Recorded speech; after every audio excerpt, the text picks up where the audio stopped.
On dit souvent que les livres sont des portes, mais que se passe-t-il exactement quand on les ouvre ? Aujourd'hui, pendant que je monte ce petit théâtre minuscule, j'ai envie de te parler du passage, du seuil, de la symbolique de l'entre-deux-mondes. Parce qu'un objet comme celui-ci, que tu vois sous mes mains, qui s'encastre entre deux étagères et qui s'ouvre sur une scène secrète, ça me rappelle un peu à quel point les mondes imaginaires commencent toujours par un pas de côté, par un seuil, par ce qu'on appelle quelque chose de liminal. D'ailleurs, dès l'Égypte ancienne, franchir une porte n'était pas anodin, c'était traverser un espace sacré, un passage vers l'au-delà, et les dieux veillaient sur tout ça. À l'intérieur des tombeaux, chaque ouverture pouvait symboliser un changement d'état, une nouvelle étape de l'âme. Et dans les contes de fées, c'est pareil. Il y a toujours une lisière à franchir, la forêt profonde, la caverne, le miroir. Et derrière ce seuil, il y a l'inconnu, les épreuves, la transformation.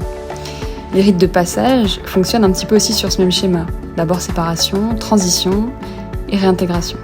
En fait, on quitte un monde, on passe par une épreuve, souvent invisible aux yeux des autres, puis on revient différent. Les portails de la fantaisie, chez Tolkien ou dans Harry Potter, ne sont pas seulement des passages physiques. En fait, ce sont des métaphores du changement intérieur. On entre enfant, on ressort adulte, on entre en silence et on ressort en sachant quelque chose. Même la psychanalyse en parle. Freud et Jung voyaient les portes, les seuils, comme des images de l'inconscient.